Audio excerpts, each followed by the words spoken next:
All right, let's get into our next discussion now. The Ekiti election has come and gone, but it left a nagging feeling in the hearts of many Nigerians on an issue that, if not addressed, could change the course of democracy in the country. That's correct. Speculations that the electorate in Ekiti voted for the highest bidder deciding the outcome of the election on the amount of cash distributed was rife. Nigerians are worried at the moment that this trend, if not checked, would become the order of the day as 2019 elections draw closer. Now, why have politicians adopted this money inducement method to exploit people during elections? What is the other question? Well, do they believe that a large portion of the populace will be more interested in satisfying their immediate needs than their future?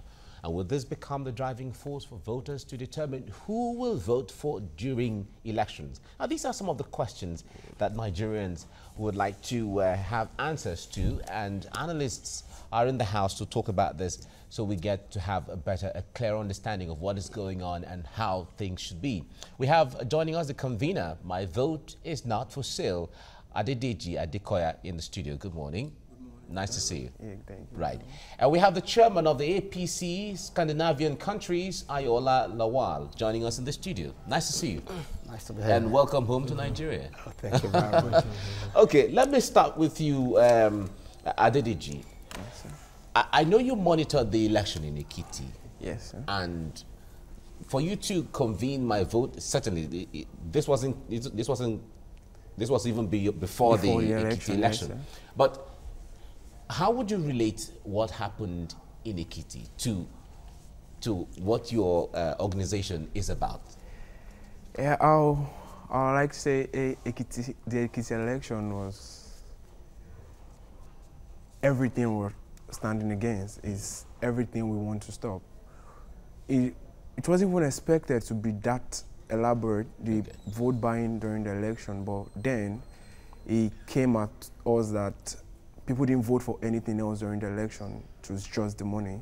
Because from the information that came around, it was a party trying to buy and another party trying to outbuy the other party. So it was a game of money. It was a game of who had most cash to fly around. And if elections continue to go that way, then we don't need a democracy, because you're not voting. We should just maybe name another system, maybe monetocracy or something. So you just vote for money and you don't vote for ideologies, you don't vote for social structure, you don't vote for good political policies and all of that. All right, let me come to you, Ayola Lawal. As it is at the moment, young people have been taken over by a culture that I call the culture of synchronization, which is the culture of acquiring wealth through any means unknown and unfathomable. And this could account for young people getting into ritual activities and all of that. And this is also reason why young people would also collect money from politicians, because they feel that is the only way they can become better. But how do you think that we can begin to desynchronize, if you like, the minds of the young people to ensure that going into 2019, this scenario does not escalate beyond what it is at the moment? Wow, that was a very nice question. And it's true that everything is becoming, the culture is quite amazing the way it is on the other side. It's all about money, money, money, money, money. But the key thing is, when they are available, when the desirable is not available, the available become desirable. When people could not meet their daily needs, and they could see people that could offer them, they have other alternatives. You know, if they've gone to school, they've learned work, they've tried to do one thing or the other without being able to put food on their table, they will tend to seek for other alternatives, and whoever offers them anything will be their best bet. That is one of the reasons we are seeing all what we're having. However, we have to look back. For us to be able to analyze this, for us to be able to put a solution to all this, we need to look back. Where are we coming from? How did we get to where we are? And what is the solution to prevent all this? That is it requires a collective effort of everybody, the politicians, the parents, the religious leaders, and the civil society. Now for me to come here and say this is a particular solution, we all have the solutions, but we have not been able to collectively move in the same direction to address this. But one of the key things I would suggest personally is the government to put check and balances in the way we do things from the religious aspect, traditional leaders. Also, make the economy, try as much as possible to make the economy a little bit better than the way it is. And also the masses should hold their elective representative accountable. That is where the issue of vote buying, vote selling, if they realize that, and INEC also needs a lot to do because they have not sensitized people about the power of the vote, of the PVC. They just, okay, collect your PVC, and people are just aware, okay, when I get my PVC, I'm going to vote. Well, what next? Is to recall. That has never been in there. You know, the people, 99% of people doesn't know you can even recall. I was even talking to a lawyer, said, what is recall? A lawyer, I was quite amazed. You don't even know what it's, recall is all about. If INEC will have to come on board now, start to sensitize people there. Even if you collect money, you vote them. If they are not performing, you can still record them. I think that is the way to go. Okay. Adedeji, let me come to you on this. We know that electioneering or campaigns generally is not cheap. It's very expensive, elections and all of that. But where there is a demand and supply always go together. The give and take phenomenon, there's always, it goes side by side. So the politician on one hand who gives, and then the electorate who receives, in whose place it is to regulate or stop what we are talking about? Yeah, I think it's first an institutional responsibility by the electoral body, because the people that vote have to first understand why they should vote.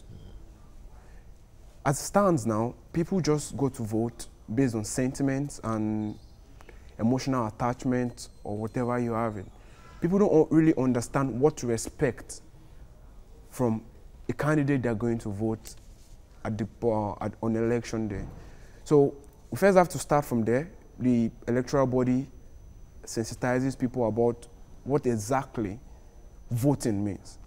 Voting is not just going to put somebody in office. Voting is, you're going to put an individual in a public office, an individual that is going to represent your interests. Are sophisticated or learned or enlightened enough to understand what voting is and the implications? Yeah, we tend to have that misconception that people are enlightened enough. We have been on the road. We've been in parks. We've been in marketplaces. And we've not picked up a major reason or a major fact from anybody of why they vote people. People just vote because, okay, this person came around or this is who they talked to us about. We don't hear from that person. We don't know what policies that person, we don't know the person's stance. We don't know the policies the person is and the person's pedigree, maybe. Yeah, and the pedigree, where the person is coming from, the criminal records and all of it. We just vote and that's all there is to it. So then coming back to we the people now, we have to understand that immediate gratification for a vote is not what we need now. People say Nigeria is one of the most blessed countries in the world, if not the most blessed country in the world. Natural resources-wise, human resources, we have all it takes to drive our country to where we want it to get to. So at this point, we have to have identified that our problem is not what we need. Our problem is how we are using what we have, because we have all it takes to drive our country forward. So how we are using what we have is what we lack. And we ought to have started addressing this from way back, from the 90s, from what I can recollect, because I'm very young, I'm just 23. It's obvious. Yes, so I really don't know much about political history, but I've read books. You can learn about it. Yeah. I've read books and I've watched documentaries, and I've realized that there isn't anything that actually attaches importance to a vote, so to say. We just go there, we know, okay, 4 years, we go and we vote, and that is it.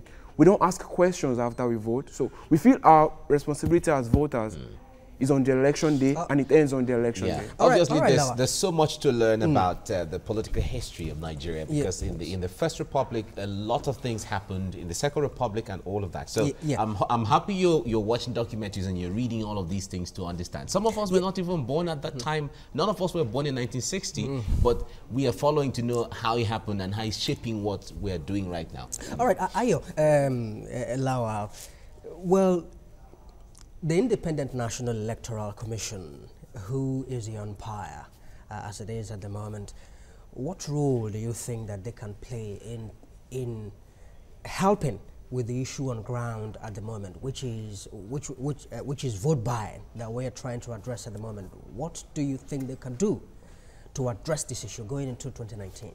To start with, I will have to commend HINEC for the job they've done so far, and there's a lot that could still be done. You know, it's an ongoing thing, and we're at a stage now that they need to step up their game in terms of sensitizing people about the power of the vote.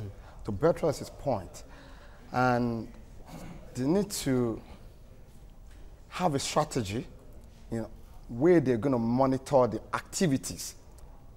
They need to have a pre, main, and post ways of monitoring activities in terms of vote buying and vote selling, and vote buying and vote selling, and also their own staffs. You know, I think the government, the sincerity of the government is the key to start with. The people, you're going to try to make it independent, first of all, because if they are not independent, there's nothing they could do themselves. And also the people, they're going to head those electoral body in different states and at different levels has to be people of integrity. No. But ultimately, certainly, if you talk about the government, some people have argued that that is how government wants to, because government is made up of politicians and they want to keep the system that way so that anytime they come for election, they can actually manipulate the system. So are you sure government would like to be interested in changing the dynamism or the dynamics rather of vote buying and vote selling? Because they are the ones who do the buying and it benefits them. That is a very good one, and it's very tricky.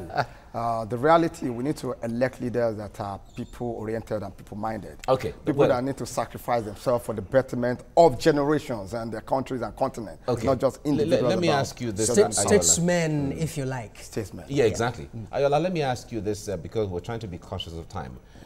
You have monitored elections in Nigeria. You've also monitored elections in Scandinavia where you are.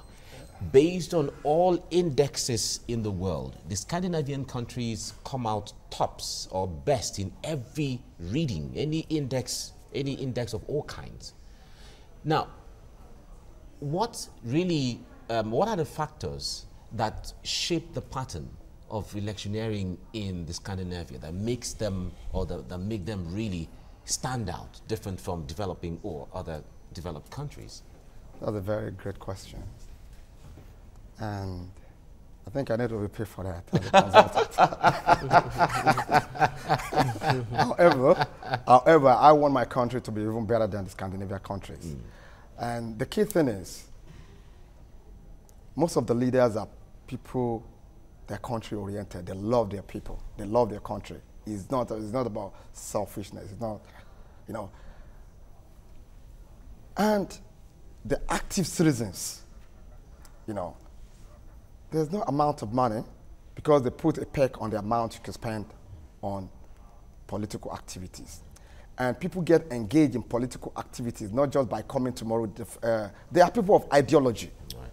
Here, I'm very sorry to say, hardly we can point to one leader who is, you know, except very few. There's no ideology coming from, in the world we have the leftist, the right wing, then in between we have the central. But here, people, because the election, this doesn't favor me, I need this, we just cross from one place to another, which is making mess of everything. Ideology is one thing. And two, active citizenship.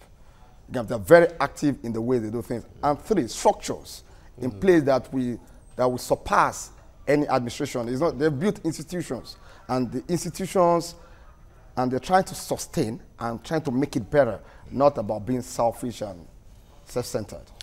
Okay. All right. Well, for the want of time, we're gonna have to leave it there. I want to thank you very much indeed. DDG Adekoya, convener, My Vote Is Not For Sale, and Ayola Lawal, chairman, APC Scandinavian countries. We thank you both, gentlemen, for coming to share your thoughts with us. Thank you for having us. Thank you very much. All right.